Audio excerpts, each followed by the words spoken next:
Os irmãos já conhecem, sabem que a nossa prática é normalmente pregação expositiva. E o objetivo é pregar todos os desígnios de Deus, toda a palavra de Deus à igreja. E há textos que normalmente a igreja ignora, a igreja não lê, ou nós costumeiramente não escutamos mensagens neles. E eis aqui um exemplo. O livro do profeta Obadias é um livro das Escrituras que é pouco conhecido, é pouco lido. Está entre os profetas menores do Antigo Testamento. Dentre os livros da Bíblia do Antigo Testamento, sem dúvida alguma, este é o menor deles. Dos 39 livros que compõem o Antigo Testamento, Obadias é o menor. É só um capítulo. Certamente na sua Bíblia aí é uma página, né? E 21 versículos. Apesar de ser destacado entre os profetas menores, e não pela altura, estatura, mas pela quantidade do texto que ele escreve, ele traz uma mensagem bastante importante para os nossos dias. Eu chamo esse texto de Obadias como uma mensagem do soberano Senhor. Uma mensagem do soberano Senhor à sua igreja. Eu quero que você acompanhe comigo a leitura, e ao longo da exposição, irmãos, hoje você vai poder chegar em casa e falar: hoje eu estudei na igreja um livro inteiro da Bíblia. Um livro inteiro. Mas não vá rindo não, porque não deve ser tão rápido, né? São 21 versículos, mas tem um contexto histórico importante que seja compreendido para a gente entender a mensagem do profeta Obadias. Então, eu costumo fazer um esboço da mensagem, normalmente dá 2 páginas, a de hoje deu 4, tá? Então, se você quer ir no banheiro, corra, vá lá. Mas eu acho que vale a pena você parar e ouvir com atenção para ser edificado pela mensagem de Deus. Mensagem essa trazida pela boca do profeta Obadias. Vamos ler? Acompanhe aí na sua Bíblia. Visão de Obadias. Assim diz o soberano, o Senhor, a respeito de Edom. Nós ouvimos uma mensagem do Senhor. Um mensageiro foi enviado às nações para dizer: levantem-se, vamos atacar Edom. Veja, eu tornarei você pequeno entre as nações, será completamente desprezado. A arrogância do seu coração o tem enganado. Você que vive nas cavidades das rochas e constrói sua morada no alto dos montes, você que diz a si mesmo: quem pode me derrubar? Ainda que você suba tão alto como a águia e faça o seu ninho entre as estrelas, dali eu o derrubarei, declara o Senhor. Se ladrões o atacassem, saqueadores no meio da noite, como você está destruído, não roubariam apenas quanto achassem suficiente? Se os que colhem uvas chegassem a você, não deixariam para trás pelo menos alguns cachos? Entretanto, como Esaú foi saqueado, como foram pilhados os seus tesouros ocultos, empurram você para as fronteiras, todos os seus aliados, enganam você e o sobrepujaram, os seus melhores amigos, aqueles que comem com você lhe armam ciladas, e Esaú não percebe nada. Naquele dia, declara o Senhor, destruirei os sábios de Edom e os mestres dos montes de Esaú. Então os seus guerreiros, ó Temã, ficarão apavorados, e serão eliminados todos os homens dos montes de Esaú, por causa da violenta matança que você fez contra o seu irmão Jacó. Você será coberto de vergonha e eliminado para sempre. No dia em que você ficou por perto, quando estrangeiros roubaram os bens dele, e estranhos entraram por suas portas e lançaram sortes sobre Jerusalém, você fez exatamente como eles. Você não deveria ter olhado com satisfação o dia da desgraça de seu irmão, nem ter se alegrado com a destruição do povo de Judá. Não deveria ter falado com arrogância no dia da sua aflição. não deveria ter entrado pelas portas do meu povo no dia da sua calamidade, nem deveria ter ficado alegre com o sofrimento dele no dia da sua ruína, nem ter roubado a riqueza dele no dia da sua desgraça. Não deveria ter esperado nas encruzilhadas para matar os que conseguiram escapar, nem ter entregado os sobreviventes no dia da sua aflição. Pois o dia do Senhor está próximo para todas as nações. Como você fez, assim lhe será feito. A maldade que você praticou recairá sobre você, assim como vocês beberam do meu castigo no meu santo monte, também todas as nações beberão sem parar, beberão até o fim e serão como se nunca tivessem existido. Mas no monte Sião estarão os que escaparam, ele será santo, e a descendência de Jacó possuirá a sua herança. A descendência de Jacó será um fogo, e a de José uma chama. A descendência de Esaú será a palha. Eles a incendiarão e a consumirão. Não haverá sobreviventes da descendência de Esaú, declara o Senhor. Os do Neguebe se apossarão dos montes de Esaú, e os de Cefelá ocuparão a terra dos filisteus. Eles tomarão posse dos campos de Efraim e de Samaria, e Benjamim se apossará de Gileade. Os israelitas exilados se apossarão do território dos cananeus até Sarepta. Os exilados de Jerusalém, que estão em Sefarade, ocuparão as cidades do Neguebe. Os vencedores subirão ao monte Sião para governar a montanha de Esaú, e o reino será do Senhor. Meus irmãos, Obadias foi um profeta que viveu na mesma época do profeta Jeremias e também do profeta Ezequiel. Mas certamente ele é muito menos conhecido do que Ezequiel, do que Jeremias. Nós não temos informações a respeito de sua família, da sua origem, em nenhum outro lugar na Bíblia. O único lugar que nós vamos encontrar qualquer referência a Obadias é dentro do seu próprio livro. E ele também não fala muitas coisas a respeito deste profeta chamado Obadias. Quando nós analisamos o que Obadias traz na sua profecia, nós conseguimos identificar em que época aproximadamente Obadias profetizou. Certamente Obadias viveu por volta dos anos 600 a 580, como disse, mesma época de Jeremias e Ezequiel. E a sua profecia, ela certamente foi proferida às nações, foi proferida aos povos, mas visando um conforto, visando um encorajamento para Judá, para o povo de Judá. Embora ele passe a maior parte do livro, talvez 2/3 ou um pouco mais até do seu livro, dos 21 versículos, é falando a respeito de Edom. E nós vamos explicar melhor por que Edom, por que falar de Judá, por que ele fala tanto esses nomes nesse livro. Bem, vamos primeiro identificar a época para a gente ver como isso é importante para entendermos esta mensagem do profeta Obadias. Obadias vai profetizar por volta de 580 a.C. Essa época, irmãos, é um período quando o povo de Judá foi exilado, quando a Babilônia cercou Jerusalém, sitiou a cidade, levou o povo embora como escravo, destruiu muita coisa, deixou a cidade arrasada. Cerca de alguns anos depois, Obadias vem exatamente com essa mensagem. E acontece que naquela ocasião, quando a Babilônia destruiu, arrasou Jerusalém, o povo de Edom auxiliou. O povo de Edom contribuiu com a devastação de Jerusalém, de Judá, no caso do povo de Israel. Então, tenha isso em mente, é um período logo após o exílio. Em seguida, após o exílio, pouco tempo depois do exílio, Obadias escreve a sua profecia. E ele está escrevendo a respeito de uma nação vizinha, de uma nação muito próxima a Israel.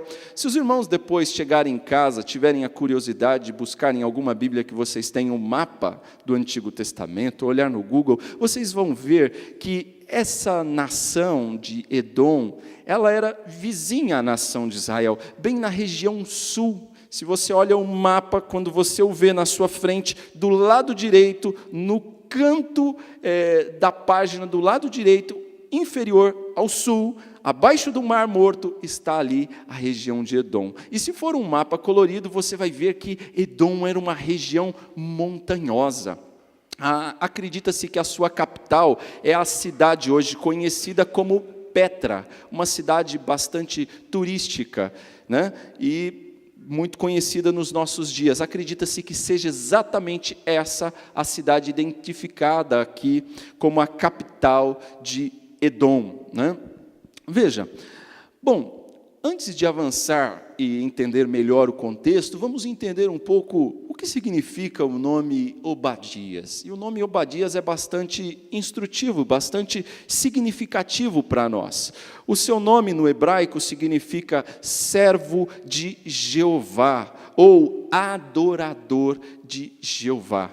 E eu digo que é instrutivo porque por aqui a gente já consegue identificar algo interessante para nós. Este homem é identificado como um adorador de Jeová. Falar de adorador, falar de adoração nos nossos tempos é algo importante e algo também que precisa ser esclarecido, porque quando falamos de adoração e de adorador nos nossos tempos, muitas vezes a nossa mente é remetida aos grandes ícones da música do nosso tempo, da música gospel, às grandes bandas, aos grupos de música, e, na verdade, isso não está bem relacionado ao que a Bíblia descreve como adoração.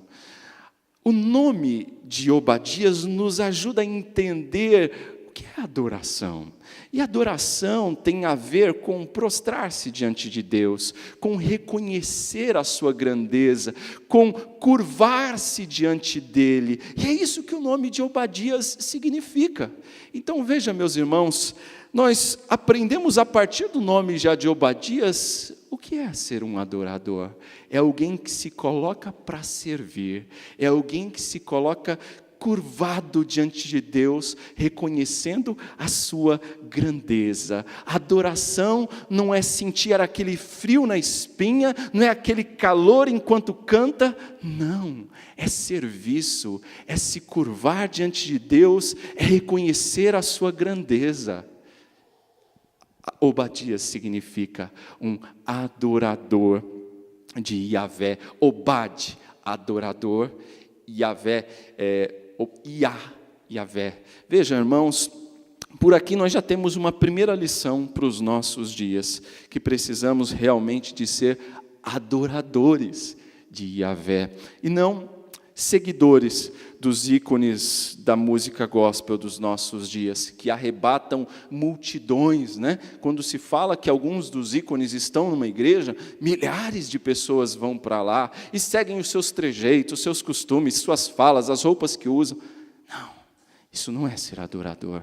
Adorador de Yahvé é diferente, é alguém que se prostra, é alguém que se coloca para servir e reconhece sua grandeza. Obadias profetizou a respeito de Edom, mas é curioso que quando Obadias profetiza, é como quem fala a um pensando em atingir outro. Ele fala sobre Edom, ele diz a respeito, boa parte do seu texto é sobre Edom, mas no fundo, ele quer trazer uma mensagem de encorajamento para Judá, para o povo de Israel. Veja, ele diz no verso 1, se você observar aí na sua Bíblia, visão de Obadias, assim diz o soberano, o Senhor, a respeito de Edom. Dentre as nações que cercavam a terra de Judá, estava ali o reino de Edom, bem ao sul, como eu disse aos irmãos. E Edom tinha muita familiaridade com Israel. E por que tinha essa familiaridade com Israel? E eu vou passar a explicar isso. Por isso que eu disse que tem um fundo histórico aqui, muito importante, que a gente precisa entender, para entender a mensagem do profeta Obadias. Veja bem, os irmãos se recordam de Abraão. Abraão teve um filho chamado Isaque. Isaque se casa. Ele passa muitos anos sem conseguir ter filhos. Até que então, depois de cerca de 20 anos orando, Deus concede a Isaque um filho. E, na verdade, não era um só, eram dois, eram gêmeos. E os irmãos vão se lembrar da história destes dois filhos. Os nomes deles são Jacó e Esaú. E os irmãos vão se lembrar também que eles já brigavam desde o nascimento, não é? Um nasceu puxando o pé do outro. E a falta de cuidado dos pais com coisas aparentemente pequenas criaram dentro do lar um ambiente de rivalidade e não de amor entre aqueles irmãos. Os irmãos vão se lembrar que Raquel gostava de... Agora me fugiu, Rebeca, me deu branco. Rebeca, estou falando Raquel. Rebeca, a mãe destes gêmeos, gostava do Jacó. E o seu pai gostava do Esaú. Um era caçador e o outro era um agricultor. E essa preferência entre filhos criou uma animosidade entre eles desde bem cedo. E Esaú, que vai ser o patriarca, vai ser o grande patriarca da nação de Edom, e Jacó, o grande patriarca da nação de Israel, das 12 tribos. Estão entendendo? Então vejam, nós temos estes dois homens como dois grandes patriarcas que vão dar origem a duas nações. Esaú aos edomitas, Jacó à nação de Israel. Agora, essa rivalidade entre eles só vai aumentando com o passar dos anos, de modo que Esaú já de cara mostra que era alguém que não estava preocupado com coisas espirituais, ao ponto de vender o seu direito de primogenitura por um prato de comida. Estão lembrados da história? Ele chega e vende o seu direito por um prato de comida ao seu irmão. E aí o que acontece? Ele não estava se importando com as questões espirituais. Isso é muito significativo dentro da vida deste homem e na nação que vai se formar a partir dele. Os edomitas, meus irmãos, eram povos que não são identificados com nenhum tipo de ídolo, não são povos que são considerados idólatras, povos que não tinham nenhuma divindade. Tanto é que os arqueólogos não conseguiram identificar no território de Edom nenhum indício de idolatria, o que mostra que eles carregavam as marcas do seu pai, do seu patriarca Esaú. Eles não se importavam com nenhuma divindade. Achavam que eles eram o próprio Deus deles. Eles é que faziam, eles é que aconteciam e não se importavam com Deus. Veja que isso nos traz algumas lições para os nossos dias. Nós estamos vivendo tempos em que nós temos pessoas com esse mesmo perfil. Pessoas que vivem a sua vida totalmente alheia a Deus. Não se importam com Deus. Para eles são os senhores da vida, do destino. Eles ditam as regras, eles fazem e acontecem. Hoje temos muitas pessoas que agem como o povo de Edom, como os filhos de Esaú. Veja, meus irmãos, esses dois que brigavam tanto, brigavam desde o ventre materno, vão continuar brigando e depois, quando chega o momento de receber a bênção do pai, mais uma vez a briga continua, porque a mãe vai ajudar ali o Jacó na trapaça ao seu irmão, de modo que Jacó recebe a bênção do seu pai Isaque, enquanto que Esaú não recebe. Isso gera uma grande inimizade entre eles, de modo que Jacó tem que fugir para não ser morto na mão do seu irmão. É certo que depois de algum tempo eles têm um reencontro, mas já não é mais a mesma coisa. E esses dois povos que se formam a partir destes irmãos gêmeos vão ser povos que no decorrer da história sempre vão entrar em conflitos, em guerras e em desentendimentos. Obadias está falando a respeito de Edom. Edom, já entendemos, é formada a partir do patriarca Esaú. Portanto, era uma nação irmã da nação de Israel, e que estava inclusive territorialmente falando, geograficamente falando, vizinha, ali a Jerusalém, ao lado, na região sul, bem perto da tribo de Simeão, bem perto da região sul, no mapa bíblico. Veja, meus irmãos, as Escrituras nos mostram que eram povos que viviam juntos, inclusive tinham a mesma língua, falavam a mesma língua. E Obadias vai falar a respeito dessa nação, traz uma mensagem de Deus, ele recebe uma visão do Senhor para a nação de Edom. Veja que aqui temos uma mensagem do soberano Senhor. E a primeira mensagem que eu quero destacar é que ele abaterá a arrogância de Edom.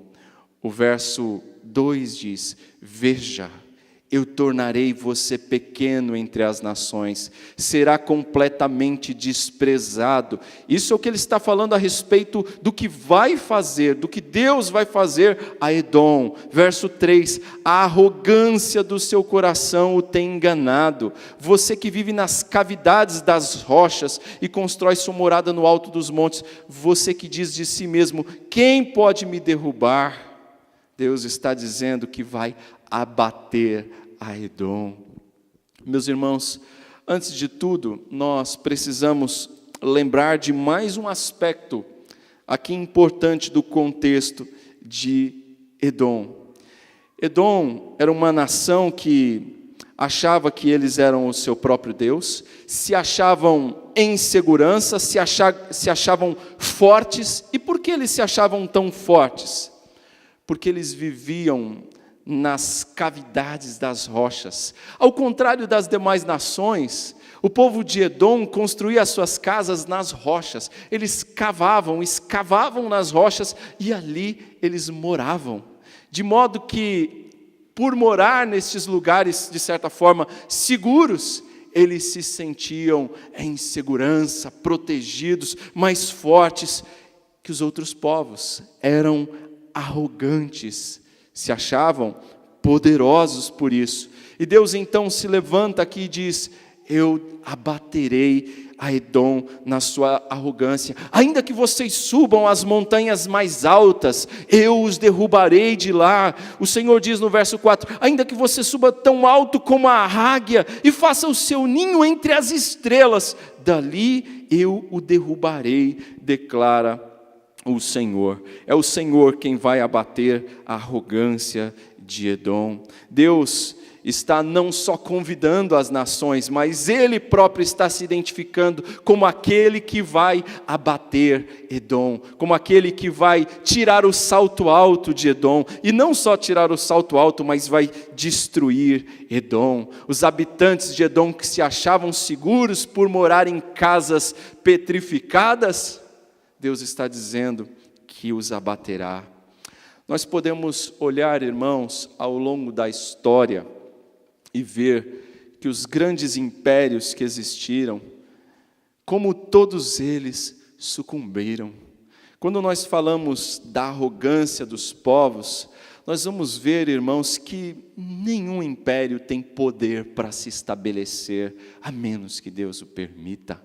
Nós vamos lembrar na história do povo assírio. Vamos lembrar dos babilônios, como foi uma nação forte e poderosa, de modo que Nabucodonosor começa a se exaltar, olhar a sua grandeza, olhar tudo que construiu e diz: essa aqui é a minha glória e o meu poder, e Deus o abateu, Deus o fez pastar, literalmente. Daniel capítulo 4 nos conta isso. Meus irmãos, ao longo da história nós vamos ver quantas nações poderosas que se levantaram e foram abatidas. Os gregos, por exemplo, os turcos, otomanos, quantas nações caíram. E os edomitas não foi diferente. Eles que tinham uma posição privilegiada por estar entre as montanhas, nas rochas, poderiam duvidar que alguém fosse tirá-los dali, que alguém fosse abatê-los. Mas Obadias vai dizer que o próprio Deus fará isso. E diz mais, ele diz no verso 5, se ladrões o atacassem, saqueadores no meio da noite, como você está destruído?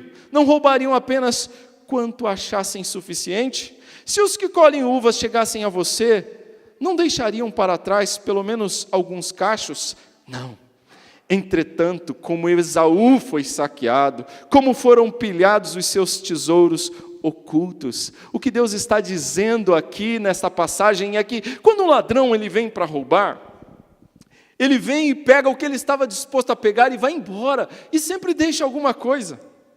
Uns meses atrás nós fomos visitados aqui por um moço, e ele veio aqui e levou a mesa de som, levou uma mochila, levou uma sacola de roupas, comeu umas salsichas, é verdade, né? Mas deixou para trás um bocado de coisa, não é? Ele veio, pegou algumas coisas e foi embora, deixando para trás outras coisas. Deus está dizendo que é assim. Quando o salteador vem roubar, ele pega o que ele veio disposto a buscar, mas sempre larga alguma coisa. Quando alguém vai colhendo as uvas, ele sempre larga alguma coisa, ele não pega tudo. E aliás, tinha uma lei no Antigo Testamento dizendo isso, que era para deixar, não era para pegar o que caía, para que os pobres pudessem ter o que comer. Mas Deus está dizendo que com Edom não vai ser assim. O verso 6 diz, com Esaú, e Esaú é sinônimo de Edom, aqui da nação de Edom, ele foi saqueado completamente. Os seus tesouros ocultos, a sua riqueza escondida, também foi pilhada, também foi roubada. Não vai sobrar nada. O que ele está dizendo é que a destruição de Edom seria completa. Deus estava dizendo, até os seus tesouros ocultos serão roubados. Deus está determinando uma sentença sobre aquele povo, que levará aquela nação à destruição. E como é que isso aconteceria? Veja o que Obadias diz no verso 7. Empurram você para as fronteiras todos os seus aliados. O verso 7 diz, os aliados empurram eles para as fronteiras. Olha que curioso, eles estão seguros nas rochas, dentro das suas casas de pedra, mas olha quem Deus vai usar para tirá-los de suas fortalezas. Os aliados vão empurrá-los para as suas fronteiras. Como? Enganam você e o sobrepujarão. Os seus melhores amigos lhe sobrepujarão. Eles vão enganá-lo. Aqueles que comem com você lhe armam ciladas. E Esaú não percebe nada. Qual é a maneira que Deus iria fazer? Deus iria usar os próprios aliados dos edomitas. Os edomitas iriam cair pela ação das nações e povos amigos, muito amigos, né? Aliados que dariam o golpe, são os que comiam com eles. Veja, esse procedimento de um país aliado dar o golpe em outro, não é coisa só daquela época, não é? Ao longo da nossa história, quantas vezes a gente viu isso? Nações que caíram por causa dos seus aliados, que os traíram, que lhe aplicaram algum golpe. Esse procedimento é algo comum na história, a história está cheia disso. E Deus está dizendo, é isso que vai acontecer, é isso que vai suceder. Mas como isso iria acontecer? Continue lendo. Veja o verso 8, ele diz, naquele dia, declara o Senhor, destruirei os sábios de Edom e os mestres dos montes de Esaú. Deus está deixando claro como é que Ele vai fazer isso. Ele vai começar influenciando os mestres, os líderes da nação de Edom. Ele vai começar pelos formadores de opinião. E fatalmente, logo que você atinge os formadores de opinião, os líderes do povo, em seguida você vai atingir os guerreiros. Deus está dizendo, eu sou soberano, eu vou começar pelos líderes do povo de Edom, sou eu que convoco a nação para castigar Israel, sou eu que usei a Babilônia para castigar Israel, e sou eu que vou fazer isso com Edom. Sou eu que estou determinando que agora Edom será punida pelas nações. Sou eu que estou levantando as nações. Sou eu que vou destruir Edom. Deus está dizendo, sou eu, o soberano, que faço estas coisas. Meus irmãos, quando nós olhamos a nossa história, a história da nossa vida, nós podemos não entender por que Deus faz algumas coisas na nossa vida. Não podemos entender por que Deus permitiu que algumas coisas acontecessem. Por que Deus permitiu que algumas fatalidades acontecessem, algumas coisas ruins sucedessem. Podemos até ficar assustados com algumas coisas que Deus faz na nossa história, ou algumas coisas que estão acontecendo. Mas o que a Escritura deixa bem claro, o que a Bíblia mostra para nós, é que Deus é soberano. Ele está no controle da história. A nossa vida não é como um barco à deriva, sem direção, sem comando, mas a nossa vida é um barco que tem um comandante bom, um comandante fiel, um comandante justo, que sabe muito bem o que está fazendo, ainda que a gente não entenda. Deus sabe o que está fazendo, Ele está no controle. Mas Deus não toleraria a arrogância de Edom. E infelizmente, eu e você podemos cometer o mesmo erro de Edom, de sermos também arrogantes, não é? E Deus não tolera a arrogância. O versículo 3, que nós passamos tão rápido por ele diz: a arrogância do seu coração o tem enganado. Você que vive nas cavidades das rochas e constrói sua morada no alto dos montes, você que diz a si mesmo, quem pode me derrubar? Eles eram arrogantes, eles eram orgulhosos, eles diziam, quem pode me derrubar? Meus irmãos, eu não sei se isso é verdade, mas conta-se que quando o Titanic foi construído, foram entrevistar um dos que trabalharam no projeto, e o homem disse na entrevista, nem Deus pode afundar este navio. E nós sabemos o que aconteceu com o Titanic, não é? Afundou. E na primeira viagem, a arrogância do homem causa ira de Deus.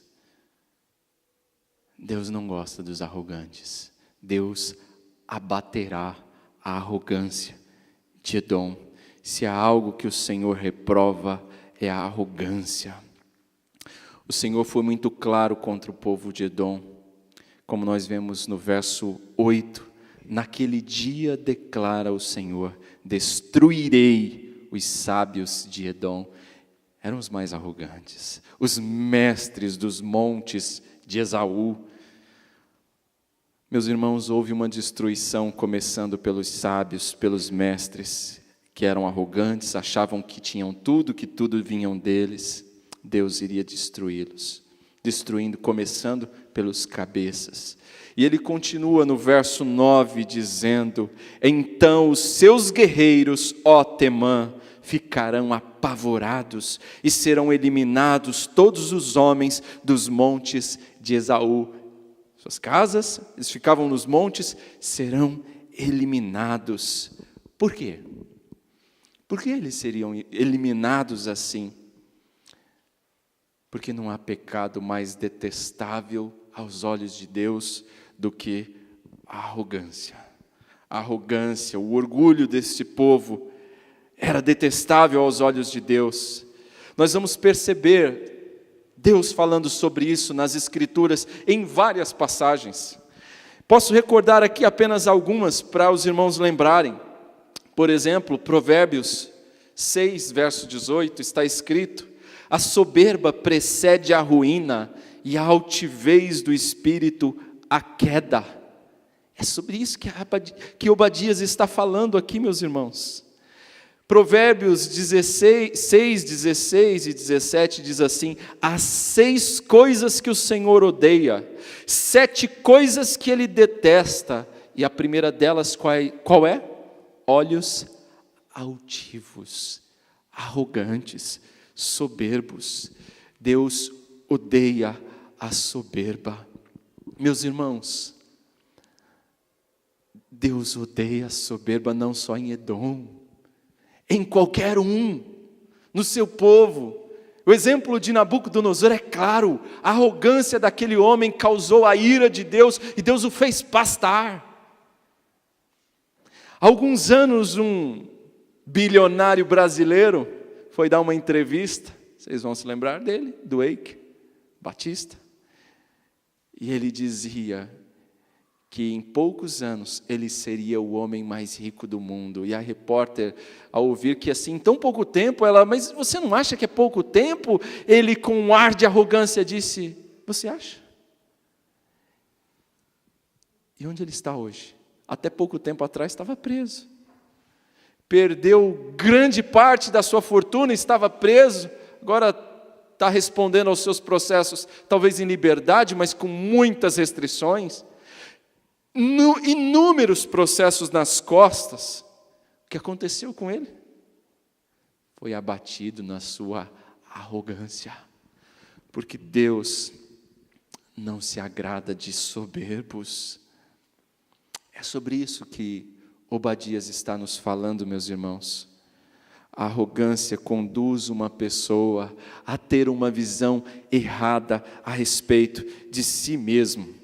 E como é isso? A arrogância, irmãos, ela faz com que a gente pense de nós mesmos mais do que convém.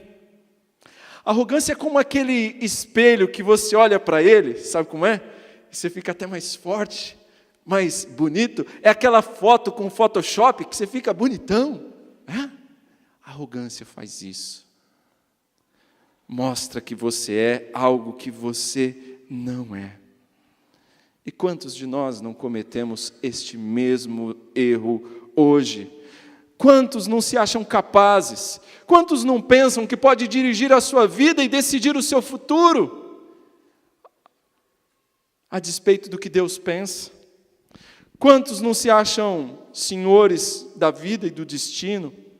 Naquele tempo os edomitas tinham suas casas lá nas rochas, e se achavam seguros, mas vieram os nabateus, poucos anos depois, e tomaram tudo. Foram instrumentos de Deus para corrigir, para abater, para destruir. Aquilo que lhes dava segurança, não era segurança alguma, não era um lugar bom, habitável, foram retirados de lá, destruídos. Edom confiava naquele local, e o que aconteceu? Deus não gostou da postura arrogante e os destruiu. E disse também, a segunda mensagem que nós temos, Deus diz: eu abaterei a sua arrogância. E em segundo lugar, eu retribuirei o dano que você causou ao seu irmão. O soberano Senhor, Ele é também um Deus retribuidor. Isso é muito importante de ser destacado aqui. E a Bíblia deixa isso claro para nós. Nós podemos olhar para o Senhor, para o nosso Deus, para o soberano Senhor, e enxergarmos nele um Deus de amor. É verdade, ele é um Deus de amor. Enxergarmos um Deus justo, é verdade, é um Deus de justiça. Enxergarmos um Deus santo, é verdade, ele é santo. Mas ele também é um Deus retribuidor. A Bíblia deixa isso muito claro para nós. Ele é um Deus retribuidor. Olha o verso 15, o que é dito. Pois o dia do Senhor, e qual é esse dia do Senhor? O dia do julgamento, da sentença de Deus para Edom. O dia do Senhor está próximo para todas as nações. Como você fez, olha o que Deus está dizendo, como você fez, Edom, assim lhe será feito. A maldade que você praticou recairá sobre você. Ou seja, vai beber do próprio veneno. A armadilha que você armou vai cair nela você mesmo. O mal que eles tinham feito é o que justificava Deus de dar de volta a eles o que eles fizeram, ajudar. E como é que isso aconteceu a Edom? Lembremos, Obadias está profetizando por volta de 580 a.C., e cerca de 200 anos depois, um povo aliado deles, os nabateus, os conquistaram e os reduziram a quase nada. E por volta de 100 anos depois, o que restaram dos edomitas foram obrigados a se circuncidar, a se tornarem também judeus, por um homem chamado Hircano. E ainda assim, o que restou destes poucos edomitas nabateus, se assim podemos chamá-los, vão ser depois feitos um número insignificante e destruídos mais tarde pelos romanos no primeiro século. O que acontece, irmãos, é que a história nos mostra que os edomitas foram completamente dizimados, destruídos. Povos arrogantes como os edomitas foram destruídos. E nós vamos ver o que vai acontecer com o povo de Deus, com o povo de Judá, com o Israel de Deus. Meus irmãos, o mal de Edom não foi só esse. O mal de Edom não foi só a sua arrogância. Eles certamente assistiram à invasão de Judá quando a Babilônia chegou no ano de 586 e veio destruir Judá. Eles não só assistiram à destruição da capital de Jerusalém, que aconteceu em 586 a.C., eles viram sim o que os babilônios fizeram, e mais do que isso, o verso 11, observe aí o que diz: no dia em que você ficou por perto, eles não só ficaram por perto, quando os estrangeiros roubaram os bens dele, esse dele é Judá, Israel, e estranhos entraram por suas portas e lançaram sortes sobre Jerusalém, você fez exatamente como eles. Você fez exatamente como eles. Diante da desgraça que acontecia para Judá, para o povo de Jerusalém, eles ficaram por perto. E não só isso, ficaram olhando, diz o verso 12, olhando com satisfação o dia da desgraça do seu irmão. O povo de Edom era um povo irmão. Um descendia de Esaú e o outro de Jacó. E ao invés de ajudar o seu irmão, porque é isso que a gente tem que fazer com um irmão tem que ajudar outro irmão, e não ajudar a destruir o outro irmão. E isso a gente ensina para os nossos filhos desde bem cedo, né? Você tem que ajudar o seu irmão, você não pode bater nele, você não pode ficar brigando com a sua irmã, você tem que ajudar. Não é diferente. Edom não deveria apoiar o seu irmão? Sim. Mas o que eles fazem? Eles não ficam apenas por perto assistindo, mas eles olham com satisfação. E mais, eles se alegram com a destruição do povo de Judá, diz o verso 12 e 13. Não deveriam ter falado com arrogância no dia da sua aflição, diz o verso 12. 13, não deveria ter entrado pelas portas do meu povo no dia da sua calamidade, nem ter ficado alegre. Nós encontramos aqui algumas expressões que definem que eles ficaram por perto, ficaram olhando com satisfação, alegraram-se com a destruição, falaram com arrogância, entraram pelas portas e ficaram alegres. Edom e Jacó tinham uma história de inimizade antiga, que a gente já conhece. O texto nos conta que desde a gravidez de Rebeca, eles já brigavam no ventre, e ao longo das suas vidas, foi uma vida de muita briga entre eles. E eu fico pensando na inimizade entre estes dois povos, esses dois irmãos. E eu pergunto para você, vamos aplicar para nós. Vamos pensar na nossa vida. Será que você guarda no seu coração alguém que fez algum mal para você? Alguém que fez algo para você muito ruim? Alguém que te decepcionou demais? Não pisou só no seu calo, mas te fez muito mal. Tem alguém assim?